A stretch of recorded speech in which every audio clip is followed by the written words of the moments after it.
Halo teman-teman, selamat datang kembali di tutorial pengenalan rekayasa hayati bersama saya Melvin Valerio, dan di pertemuan kali ini kita akan melanjutkan dari pertemuan selanjutnya, yaitu kita akan mengerjakan beberapa latihan soal.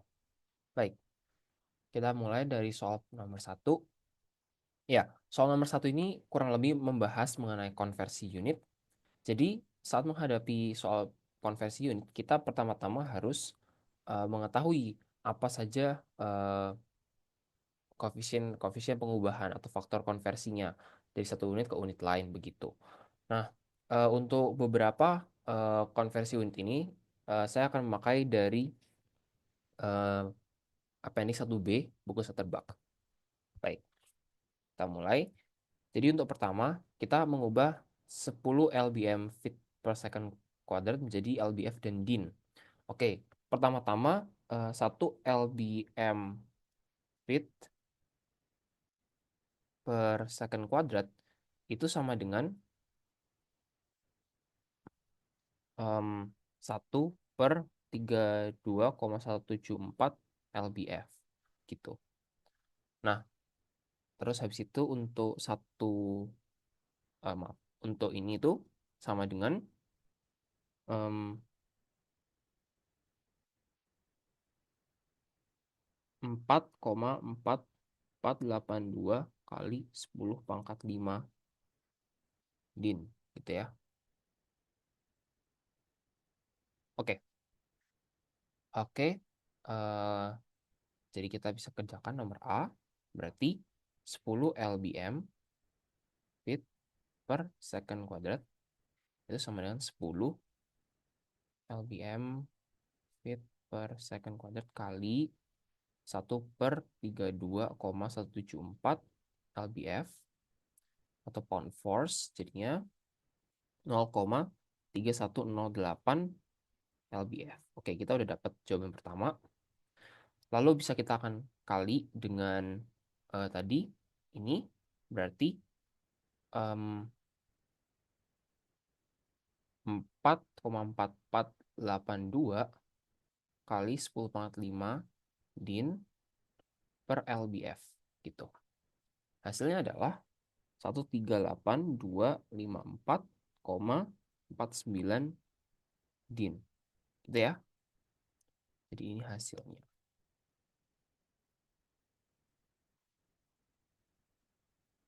Oke. Hmm.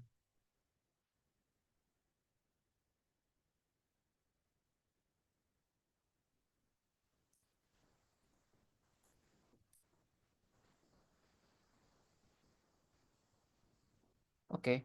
Next nomor A, masih An. Kita cari untuk yang nomor B sekarang. Nomor B itu kita mau mengkonversi kilopascal menjadi atm dan lbf per inch square. Jadi 1 kPa itu adalah 1000 Pascal, dan 1 Pascal itu adalah 1 Pascal itu adalah 1/1,01325 kali 10 pangkat 5 ATM gitu. Kemudian buat pound force per inch square, berarti untuk 1 ATM itu adalah, jadi untuk 14,696 ATM itu adalah sebesar 101,325.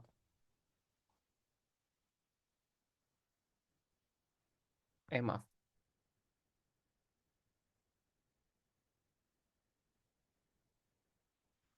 Untuk 1 ATM sendiri itu kurang lebih sekitar, oke, jadi 1 Pascal itu sama dengan 1/14,696 lbf per inch square. Jadi konversi-konversi ini bisa ditemukan sekali lagi di Appendix 1B. Oke, sekarang kita kerjakan, berarti 20 kilopascal itu adalah 20 ribu Pascal, dan kita bisa apa konversi menjadi ATM, berarti kita bagi sama 101,325 eh, ATM per Pascal, bisa kita coret menghasilkan 0,197 ATM. Oke, ini hasil yang pertama. Terus hasil kedua itu eh, 0,197 ATM kita ubah lagi menjadi Pascal dan kita kalikan 101,325, maaf, jadi kilo Pascal ya. Kita ubah jadi kilo Pascal, jadi kPa per ATM itu, lalu kita bagi sama 14,696. Sorry, ini buat kilo Pascal. Jadi, nah, itu ya. Oke, habis itu kita em, cari buat LBF per in square. In square kali 1 per ATM. Jadi bisa kita coret in the end. Ini KPA menghasilkan sekitar 1,361 LBF per in square. Gitu. Oke, jadi itu soal nomor 2. Buat soal nomor 3, C, kita mau mengkonversi 100 in square kali LBM per second square menjadi joule dan kalori. Oke, jadi untuk pertama-tama in square kali LBM per second kuadrat itu untuk satu ini adalah em, pertama kita harus ubah dulu inch ini menjadi feet ya. Jadi satu inch itu adalah 12 1/12 feet gitu. Karena satu feet itu 12 inch. Nah, terus em, untuk LBM, satu LBM itu sendiri adalah 1/7376 kilo ya. Jadi ini unit-unit konversinya. Berarti untuk 1 inch kuadrat LBM per second kuadrat itu adalah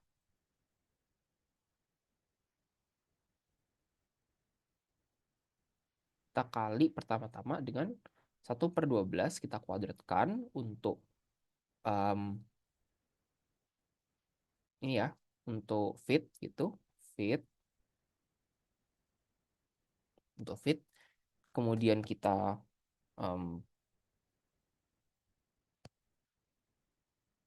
kuadratkan feetnya per inch kuadrat kali 1/0,7376 kilogram per LBM.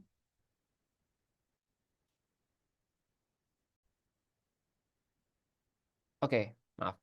Jadi sebenarnya di sini satu feet adalah, sebentar, satu feet itu adalah 0,3048 meter, dan satu LBM itu adalah 0,453 kilo kurang lebih. Oke, jadi kalau begitu kita bisa ubah ini menjadi eh, meter kilo second ya. Kenapa diubah jadi meter kilo second? Karena itu semua satuan SI dan joule itu mengikuti satuan SI gitu. Jadi kita bisa ubah di sini eh, kali 1/0,3048 meter per feet kuadrat. Jadi bisa kita kuadratkan di sini. Kemudian em, kita kali lagi sama pound mass. Jadi 1 pound mass itu adalah 0,453 kilo. Berarti 0,453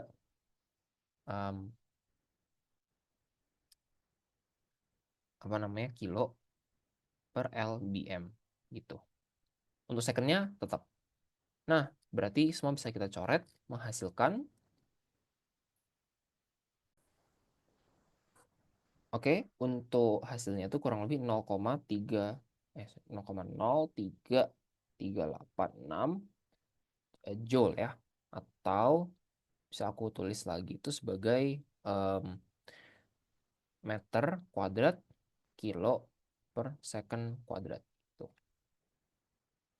Oke, dan cara mengubah joule menjadi kalori adalah satu joule itu sama dengan 1/4,2 kalori gitu. Karena satu kalori itu 4,2 joule. Nah, jadinya kita bisa ubah ini menjadi 0,03386 joule kali 1/4,2 kalori per joule, alias 0,00806 kalori. Gitu.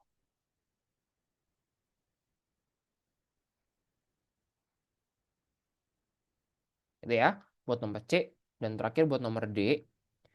Oke, di sini kita punya massa seorang itu 150 pound mass dan kita mau cari massanya dalam lbf. Jadi untuk itu kalau misalnya kita mau cari lbf berarti itu adalah satuan untuk gaya gitu ya. Nah, kalau gaya eh, yang melibatkan massa itu pasti gaya berat, tidak lain dan tidak bukan ya. Jadi 150 lbm kita harus kalikan sama suatu eh, percepatan gravitasi, ya kan, untuk menghasilkan gaya berat. Nah, percepatan gravitasi yang bisa menghasilkan LBF tidak lain dan tidak bukan adalah ya ini 9,8 meter per second kuadrat kita kalikan sama eh, 3,281 ya, menghasilkan, nah, sorry, 3,281 ini adalah eh, feet ya, feet per meter gitu. Jadi bisa kita dapetin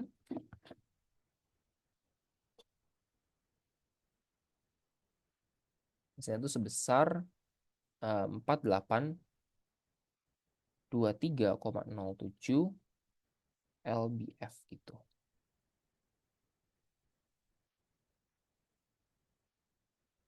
Ya. Dan kalau misalnya kita ditanya masanya seorang lain 70 kilo, kita harus kali sama 9,8 meter per second kuadrat untuk menghasilkan satuannya dalam em, Newton ya. Jadinya 70 kali 9,8 itu adalah 686 Newton. Oke, jadi itu adalah beberapa solusi untuk nomor satu, ya, gitu.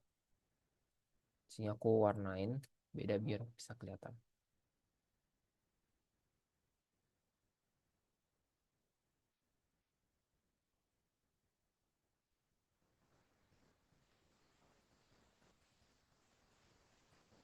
Oke, kita lanjut ke nomor 2. Oke, jadi di nomor 2 ini kita diberikan suatu resep obat yang eh, ya, resep obat yang ada komposisinya ya, Deprenil. Jadi ada Deprenil, dia itu adalah 5 miligram gitu. Kemudian ada juga em, total massa dari obat itu 200 miligram gitu. Kemudian eh, di sini ada beberapa ingredient lain yaitu laktos, eh, berat masanya, jadi W itu eh, apa namanya, fraksi massa, persentase massa itu 0,475 ya. Tadi bukan persen ya, W doang. Terus eh, ada selulosa itu sebesar 0,375 dan ada satu lagi Mg stearat. Mg stearat itu 0,125 ya. Oke, ini semua itu punya massa, apa namanya, berat massa molekul. Untuk deprenil itu diketahui 224 Dalton atau sebesar 224 gram per mol ya. Terus untuk selulosa itu massa molarnya itu 400.000 Dalton atau 400.000 gram per mol. Terus untuk laktosa itu massa molarnya adalah sebesar, oke, jadi kita di sini ada rumusnya buat laktosa C12H22O11. Jadi kalau dikalkulasikan itu kurang lebih sebesar 262 ya, 262 gram per mol. Terus untuk massa molarnya Mg stearat di sini adalah C13H17, sorry bukan itu. Jadi di sini ada uh, rumus molekulnya C36H70MgO4 ya. Jadi kalau digunakan perhitungannya kurang lebih sekitar 591 gram per mol gitu. Oke, kita udah dapat beberapa data ini, berarti kita bisa ubah kurang lebih eh, nilai massa menjadi nilai mol gitu ya. Nah, kita apa di sini kita disuruh mencari ekivalen mol fraction gitu dari setiap ingredientnya. Ya, jadi X-nya. X-nya berapa gitu. Oke, pertama-tama kita harus ubah dulu semua ini menjadi massa ya. Jadi pertama untuk deprenil. Deprenil ini kan 5 miligram ya. Jadi kalau misalnya kita mau cari persen apa namanya berat deprenil itu harus kita bagi sama 200 miligram karena itu total berat dari obat yaitu sebesar nanti menghasilkan sebesar 0,025 ya untuk persen beratnya, fraksi beratnya. Nah, setelah kita dapat ini, kita bisa asumsikan asumsi 100 miligram 100 gram ya, 100 gram obat ya. Masa obatnya 100 gram. Masa obatnya itu 100 gram itu masa obat total. Lalu kita apa namanya? Cari massa untuk tiap-tiap komponen. Berarti untuk deprenil kurang lebih itu sebesar eh, 2,5 gram. Untuk masanya selulus itu sebesar em, berarti 37,5 gram. Masanya laktosa itu sebesar 47,5 gram. Untuk masanya Mg itu sebesar 12,5 gram ya. Jadi ini beberapa massa dari setiap komponen. Nah, langkah selanjutnya adalah kita ubah massa ini menjadi mol. Oke, jadi untuk massa deprenil sendiri kalau kita ubah jadi mol itu adalah 2,5 gram kita bagi sama eh, ini apa namanya massa molarnya ya. Jadi seperti kayak kimia dasar kita bagi sama massa molarnya 224 gram per mol menghasilkan em, kalau aku hitung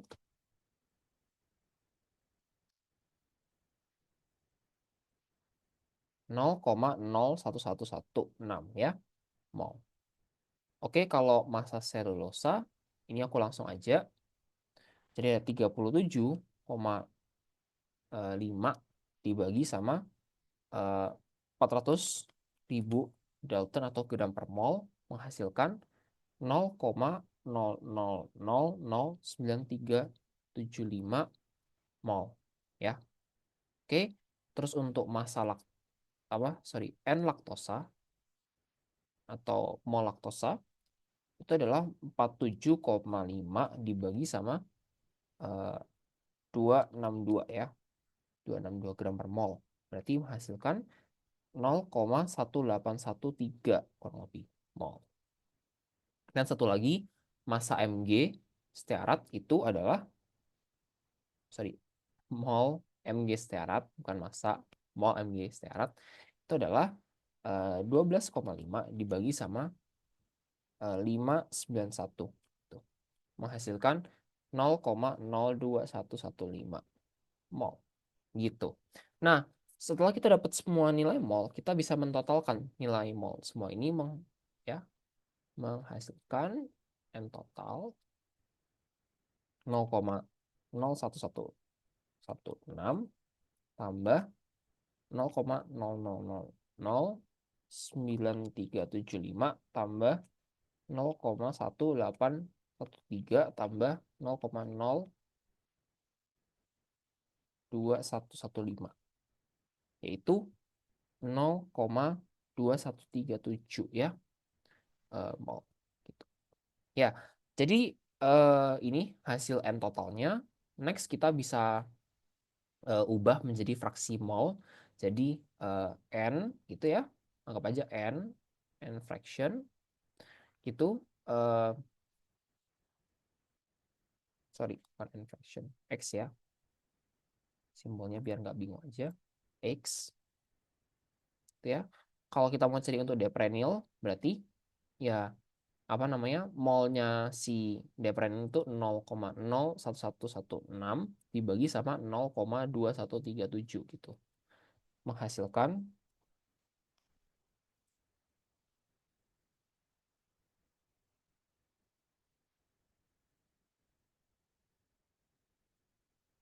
bentar, 0,0116 bagi 0,2137, sekitar 0,052 ya. Kemudian untuk X-nya selulosa itu 0,00009375 dibagi sama 0,2137,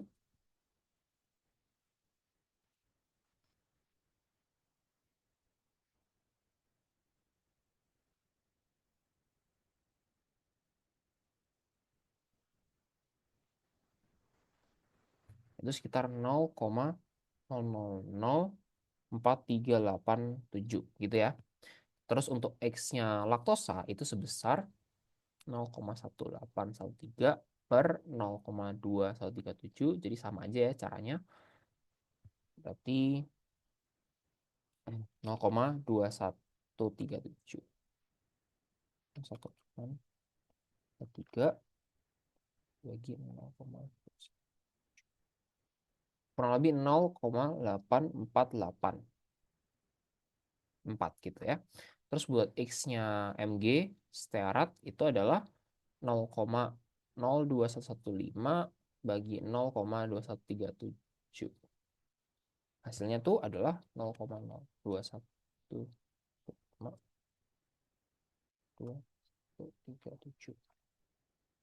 0,09897 ya. Jadi ini adalah hasilnya buat fraksi molnya. Deprenol itu 0,052, untuk selulosa itu 0,00043877, untuk laktosa itu sebesar 0,8484, dan untuk Mg stearat itu 0,09887. Oke, jadi itu hasilnya ya. Jadi intinya dari soal ini adalah gimana kita bisa ubah dari massa, dari fraksi massa menjadi fraksi mol gitu. Dengan cara pertama kita harus ubah dulu ke basis satuan massa gitu. Nah, untuk deprenil ini sendiri kita ubah jadi fraksi massa dulu, lalu kita kalikan 100 gram. Ini sebenarnya asumsi. Kalau kalian mau pakai 50 gram, mau pakai 120 gram, atau 250 gram, terserah. Itu sesuai dengan kalian, itu nanti hasilnya akan sama seharusnya. Nah, massa ini nanti akan diubah jadi mol dengan dibagi sama massa molarnya, kemudian dicari N totalnya. Kalau sudah dicari N total, baru bisa dibagi gitu antara si mol masing-masing dengan mol total. Gitu ya. Oke, kita lanjut ke soal berikutnya. Nah, di soal berikutnya kita di sini mau mencari beberapa nilai ya. Pertama, em, oke. Pertama, ini kita mau cari molecular weight ya dari deprenil gitu. Oke, jadi ada C13, H17, NHCl. Jadi sebenarnya soal tadi itu adalah kelanjutan dari soal ini gitu. Namun kita coba bedah satu-satu ya. Nah, di soal tadi kita udah diberitahu bahwa molecular weight-nya si deprenil itu 224 Dalton. Tapi kita coba buktikan gitu. Apakah sesuai apa enggak. Jadi untuk molecular weight-nya ini, di sini aku gunakan untuk C itu adalah 12 ya molecular weight-nya. Berarti 13 kali 12 gitu untuk C. Ditambah untuk H itu 17 kali 1 karena massa molarnya H itu 1. Untuk N itu 14 ya. 14 kali 1 gitu ya. Ditambah, sorry biar nggak bingung, 1 kali 14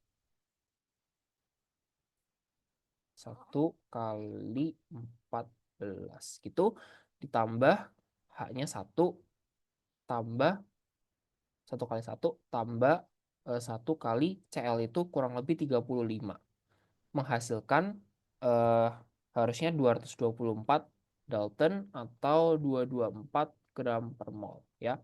Jadi ini soal yang A ya. Sorry, ini soal yang pertama gitu. Terus yang kedua adalah compare it to the threshold of 500 DA, berarti ya massa molar massa molarnya si deprenyl ini kurang dari massa molar threshold gitu. Jadi dia masih bisa diserap ke blood brain barrier gitu ya. Terus estimate average person's body mass. Jadi kita bisa asumsi massa orang itu. Nah, di soalnya agak trivial ya. Jadi ini tergantung dengan pengetahuan kalian aja. Eh, jadi for disclaimer aja, massa orang itu rata-rata kalau di buku ini dibilang 70 kilo gitu ya. Tapi kalau misalnya kalian mau jawab 75 kilo, 80 kilo itu terserah boleh. Tapi nanti itu bisa kalian masukkan ke sini soal ini gitu. Oke, yang penting itu cuma konsisten aja.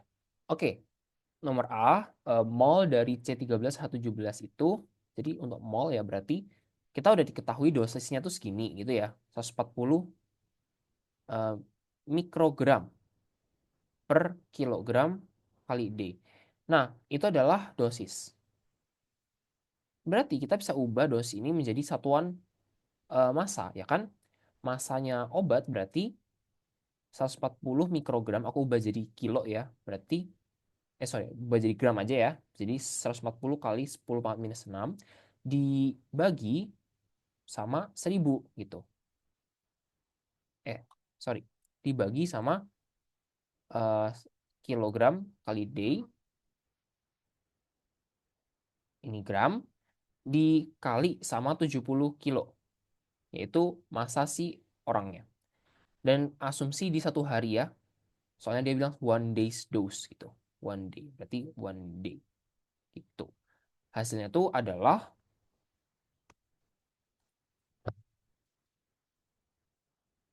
kurang lebih sebesar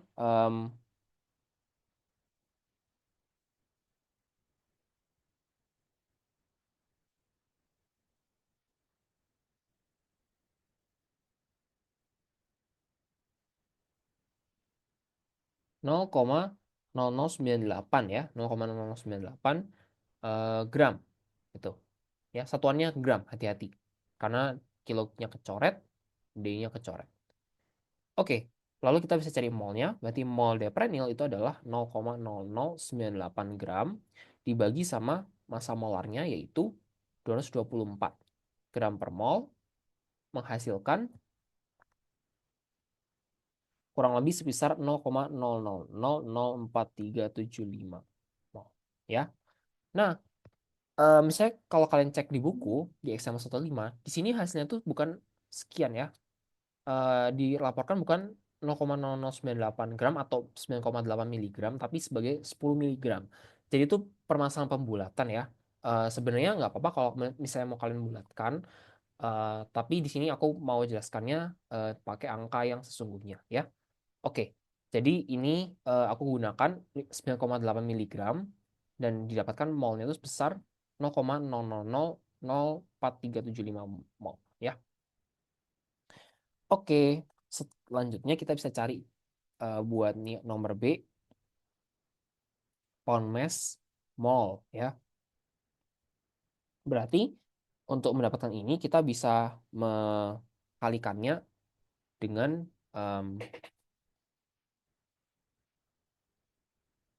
ya kita bisa kalikannya dengan ini ya,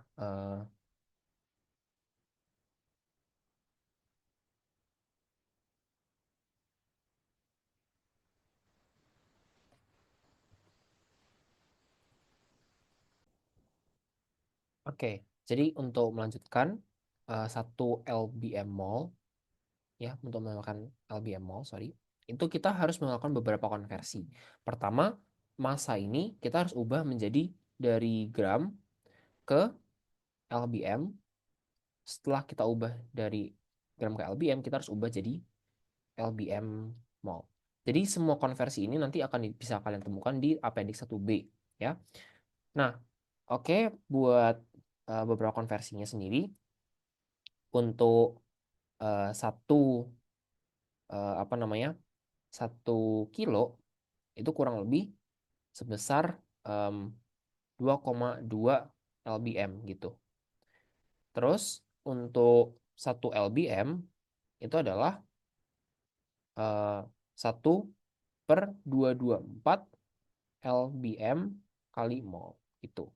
Ya, jadi ini beberapa unit konversi dan satu lagi biar nggak bingung, 1 gram itu sama dengan 10⁻³ kilo gitu. Oke, kita bisa konversi sekarang. Berarti kan kita udah tahu tadi masanya itu kan sebesar 140 sorry 0,0098 gram ya, 0,0098 gram, yaitu kita bisa ubah jadi kilo dulu pertama.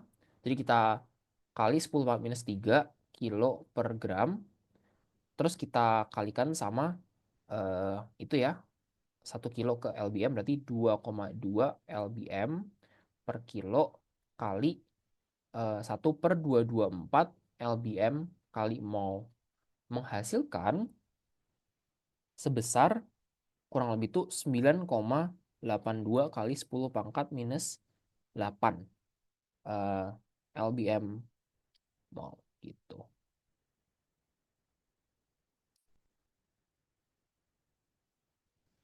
Oke, itu hasilnya buat nomor B. Nah, buat nomor C, oke, buat nomor C, ini aku hapus ya, teman-teman.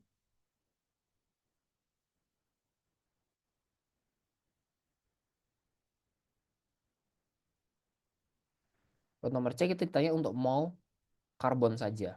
Nah, kalau misalnya kalian ingat di KIDAS, untuk menghitung mol per elemen, kita perlu em, mengkalikan mol dari senyawanya dengan koefisien si elemen tersebut. Dalam kasus ini, C ini ada 13 ya. Jadi koefisien 13. Berarti untuk mol C adalah ya mol si deprenyl ini kali si koefisiennya C, yaitu 13. Berarti 13 kali 0,00004 0,0004 375 atau sebesar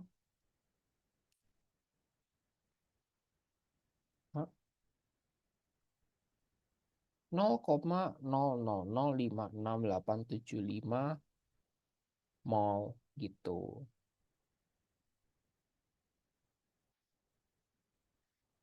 D itu adalah eh, gram of C, berarti ya udah massa C itu adalah molnya C kali 12 karena massa molarnya C itu 12 gram per mol, berarti 0,00056875 kali 12 alias sebesar kurang lebih ini udah aku hitung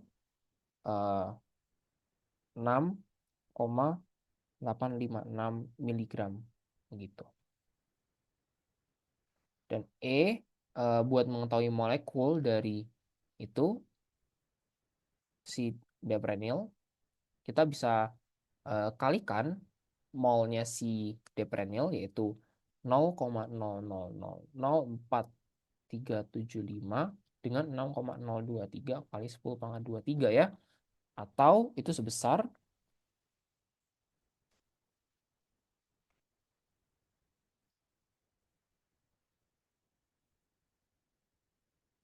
2,635 kali 1 kali 10⁻XIX molekul kayak gitu ya. Jadi ini beberapa hasil yang didapatkan. Oke, sepertinya cukup jelas. Kita lanjutkan nomor 4. Jadi untuk nomor 1 di sini dijelaskan oh sebelum itu ini berasal dari Soal UTS 2017 nomor 1 ya. Jadi ya sebagai disclaimer ini soal UTS salah satunya. Jadi kurang lebih gini contoh soalnya. Jadi nomor satu, em, surfactant complex mixture of phospholipid dan kawan-kawan itu ditemukan pada apa namanya paru-paru gitu kurang lebih. Nah, dia bilang kalau dengan adanya surfaktan, surface tension atau ini simbol sigma itu adalah 5 sampai 30 dyne per centimeter gitu.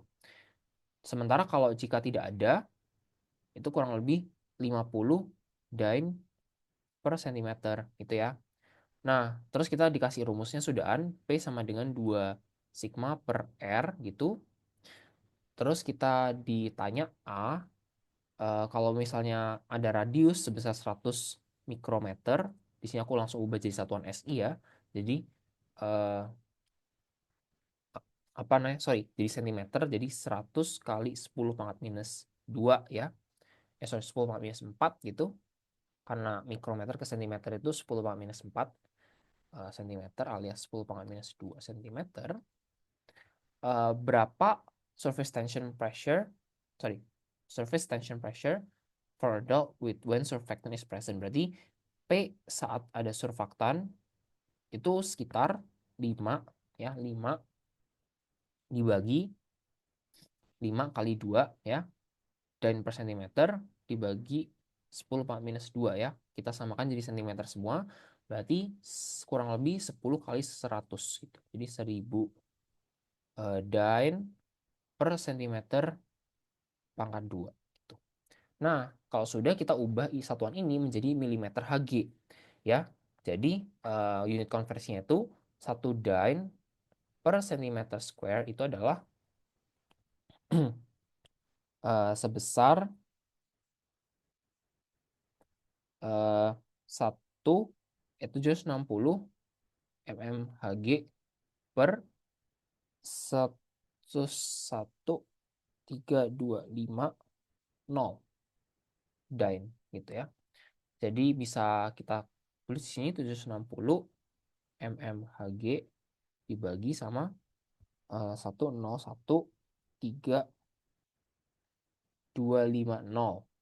dyne. Jadi bisa kecoret kan menghasilkan dyne per centimeter square ya maksudnya. Jadi bisa coret juga menghasilkan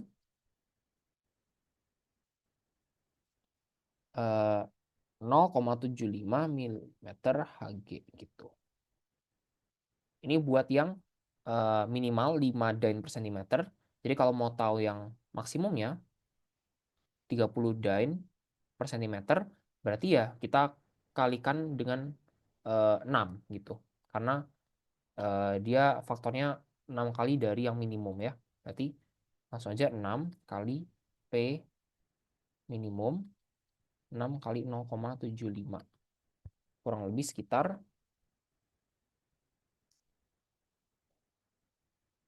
4,5 mm Hg gitu. Oke, jadi kurang lebih eh, P-nya buat adult surfactant itu adalah 0,75 sampai 4,5 mm Hg gitu. Oke, nah untuk B, kalau tidak ada bagaimana? Tidak ada surfaktan. Berarti ya udah kita ubah ini kan surface tensionnya 50. Nah, cara gampangnya adalah kita udah dapat kan tadi basisnya ini per 5 dyne per centimeter itu sekian. Berarti kita bisa ubah untuk yang without surfactant itu ya 0,75 mm Hg dikali sama, nah ini 50 dyne per centimeter itu adalah faktornya 10 kali dari 5 ya kan. Berarti kita bisa kalikan 10 gitu untuk eh, P yang ada surfactant untuk minimum. Kurang lebih sekitar 7,5 mmHg ya. Terus untuk C, jika ada bayi, dia punya eh, apa namanya alveolus seperempat kalinya eh, laki-laki atau manusia dewasa. eh, jadi R-nya itu seperempat dari R-nya adult. Berarti bisa aku hitung kurang lebih sebesar 25 mikrometer. berapa sih apa namanya surface tension pressure-nya pada bayi. Nah, di sini dia bilang tidak ada surfaktan gitu di apa namanya alveolusnya bayi, sehingga eh, apa namanya kita gunakan sigma yang ini 50 dyne per sentimeter. Berarti kalau gitu kita udah dapet nih nilainya.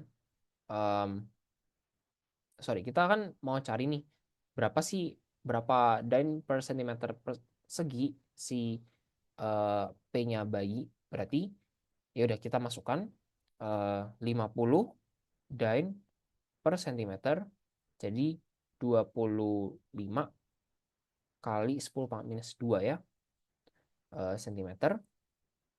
Kurang lebih hasilnya adalah 200 ya, 200 dyne per sentimeter persegi. Nah, ini angkanya cukup besar ya. Jadi kita bisa ubah dari situ dengan basis yang sama 0,75 mmHg. Jadi untuk baby itu surface pressure surface tension kurang lebih sebesar. Nah, karena 0,75 ini adalah pada 5 dyne per sentimeter ya, atau ya kurang lebih sebesar ini 100 ya. Berarti aku bisa bilang kalau ini tuh dia dua kalinya dari eh, yang dengan surfaktan ya. Berarti aku bisa bilang ini adalah eh, sebesar 15 mmHg. Tuh. Dia dia 20 kalinya ya dari yang eh, ini, yang tanpa yang dengan surfaktan dan eh, manusia dewasa gitu ya. Jadi ini hasil-hasilnya untuk nomor 4 begitu. Oke, lanjut ke nomor 5. Di sini kita disuruh mencari eh, pertama berapa drug concentration dalam mol per liter gitu. Sementara molecular weight antibiotiknya 372 gram per mol. Oke, ini pretty straightforward. Jadi kalau kita mau tahu berapa mol di apa eh, dilutionnya, berarti pertama kita harus tahu dulu masanya drugnya itu 5882 miligram. Kita ubah ini menjadi mol, berarti molnya drug itu adalah 5882 miligram dibagi dengan massa molarnya 372 miligram per milimol. Oke, hati-hati ya, ini satunya miligram, kita ubah antara ini jadi miligram per milimol atau ini diubah jadi gram gitu. Kasus ini aku ubah yang massa molarnya. Menghasilkan sebesar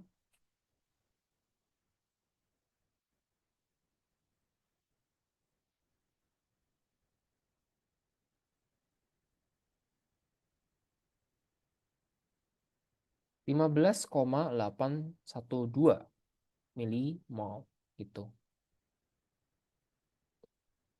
Oke, buat N-nya yang buat apa concentration dari drugnya itu em, kita bisa bagi eh, molnya si drug dengan volume ya, volume waternya. Berarti dia 15,812 milimol per volume airnya itu 5 ya, 5 mililiter. Berarti konsentrasinya itu sebesar 3,162 eh, ini ya, mol per liter atau eh, ya milimol per liter boleh, mililiter juga boleh, atau molar tuh, ya. Jadi ini konsentrasi drug di air gitu. Nah, nomor B, effective concentration in milligram per liter of this drug in the body after dosing. Nah, di sini diberitahu di soalnya kalau si drug ini akan mengalami volume distribution 10 liter gitu ya. Volume distribution in the plasma gitu. Terus ada clearance rate-nya itu 0,1 liter per menit. Kemudian diketahui bioavailability-nya itu 85% gitu. Nah, untuk mencari berapa effective concentration-nya adalah kita gunakan rumus pengenceran. Jadi C1 kali V1 sama dengan C2V2 gitu ya. Ini udah ada di kimia dasar harusnya. Jadi untuk C drug itu 3,162 mol per liter kali volume satunya itu adalah 5 ya. Jadi ini dalam milimol, sekali lagi milimol per mililiter kali 5 mililiter. Nah, sama dengan konsentrasi kedua di dalam tubuh kali V. V-nya itu adalah 10 liter karena dia terdistribusi sebesar 10 liter. Berarti 10 liter itu adalah sama dengan 10.000 mililiter ya. Jadi C2 adalah 3,162 kali 5 dibagi sama 10.000 menghasilkan 0,00158 gram per mol. Gitu ya. Sorry kok gram per mol. Mol per mol per mililiter, milimol per eh, mililiter ya. Jadi di tubuh konsentrasi eh, obat ini sebesar ini 0,00158 milimol per ml. Jadi cukup kecil gitu ya. Terus dia bilang satu lagi ini efektif ya, effective concentration. Berarti kalau efektif adalah yang diserap sama tubuh gitu. Berarti yang diserap sama tubuh itu adalah ya konsentrasi yang masuk ke tubuh ini dikalikan sama bioavailability-nya yaitu 85% gitu. Berarti 0,85 menghasilkan 0,00134 milimol per mililiter yang terserap gitu, yang efektif terserap ya. Oke, untuk clearance rate di sini tidak dipakai karena seharusnya ada satu soal lagi yang tidak disebutkan di soal 5 UTS ini, yaitu berapa massa dari si obat yang dikeluarkan sama tubuh gitu. Untuk itu kita harus memakai ini 15% dan juga clearance rate-nya ya. Tuh. Jadi baru bisa kita dapatkan nilainya. Oke, kita lanjut ke soal nomor 6. Jadi di sini, oke, oke, kita lanjutkan ke soal nomor 6. Jadi di sini kita ada apa solution 1.250 kilo terdiri dari 12 WT% itu etanol dan 88 WT% itu adalah water gitu ya. Terus kita punya solution kedua itu eh, 5% etanol dan eh, ya 5% etanol itu yaitu berarti 95% itu ya water ya. Dan satu lagi itu 25% etanol berarti 75% air gitu ya, water. Nah, kita ditanya bagaimana kita mencampurkan massa dari air dan etanol ke dalam eh, apa solution 2 dan solution 3 ini ya. Jadi kita perlu mencari berapa sih massanya masing-masing komponen. Oke, pertama untuk massanya yang solution pertama, kita tahu kalau massanya eh, apa namanya? Sorry, sebelum itu kita punya massanya etanol di sini itu sebesar berapa? Itu sebesar eh, 1.250 kali 12%. Berarti 150 kilo ya untuk massa etanolnya. Untuk massa waternya adalah sebesar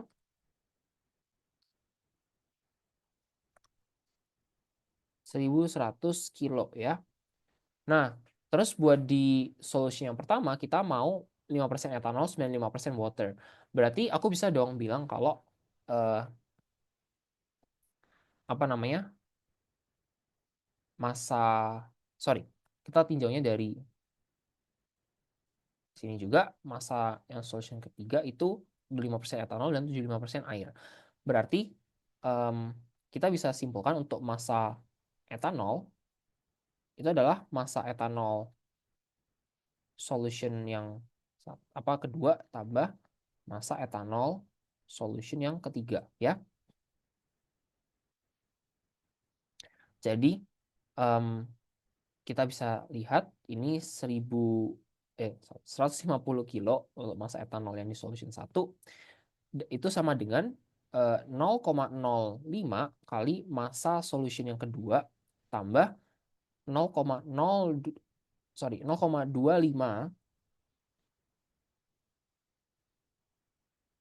massa solution yang ketiga gitu ya. Terus untuk massa water sendiri sama, itu massa water solution 2 tambah massa water solution 3 itu 1100 ya, sama dengan 0,95 massa solution 2 tambah 0,75 massa solution 3 gitu. Berarti kita bisa gunakan SPLDV di sini karena ada dua persamaan ya. Jadi kita coba kerjakan, berarti 0,05 M2 tambah 0,25 M3 sama dengan 150, 0,95 M2 tambah 0,75 M3 sama dengan 1100. Kita kali 3 ya. Untuk ini kecoret jadinya 0,15 M2 plus 0,75 M3 sama dengan hmm, apa namanya 450 ya.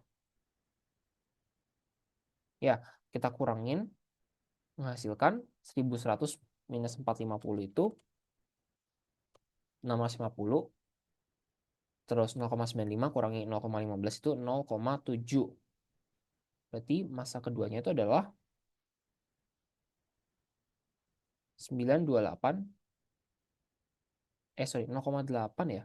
0,8, sorry. Berarti 650 per 0,8 itu 8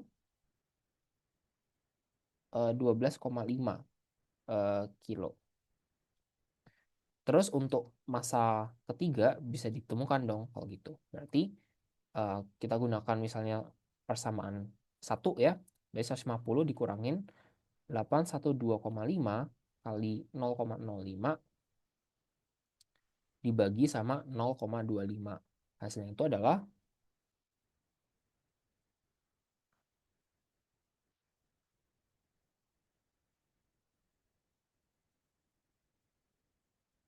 437,5 kilo. Oke, kayak gitu. Jadi hasilnya buat M2, M3. Nah, tapi nggak berhenti sampai sini aja. Soal ini nanya berapa massa etanol dan massa etanol, water, di solution 2 dan solution ketiga. Berarti untuk itu ya kita simply kalikan aja gitu. Berarti untuk di solution 2 ya. Jadi aku inginin ya di solution 2 kita coba apa namanya cari massanya etanol itu berarti ya 0,05 kali massa 2. Berarti 0,05 kali 812,5 itu adalah 40,625 kilo. Tuh. Sementara untuk yang water ya simply ya 0,95 M2 itu 812,5 771,875 kilo gitu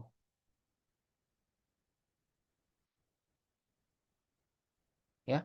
Jadi ini solution 2 komposisinya ini gitu. Untuk solution 3 kita eh, cari masanya etanol itu sama ya 0,25 kali, nah masanya digunakan masa ketiga yaitu 437,5 ya. Berarti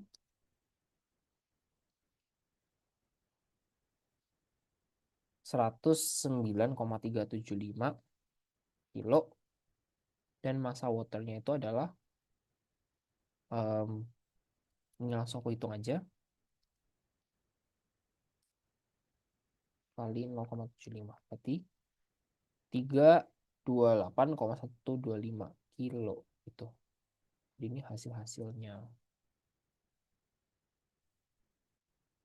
Oke, berarti bisa aku simpulin kalau solution 2 itu terdiri dari 40,625 kilo etanol dan 771,875 kilo water, dan solution yang 3 itu terdiri dari 19,375 kilo etanol dan 328,125 kilo water. Itu ya, ini hasilnya. Begitu. Oke, jadi ini untuk pembahasan soal untuk part pertama. Next kita lanjutkan di part kedua. Sekian dari aku. Terima kasih.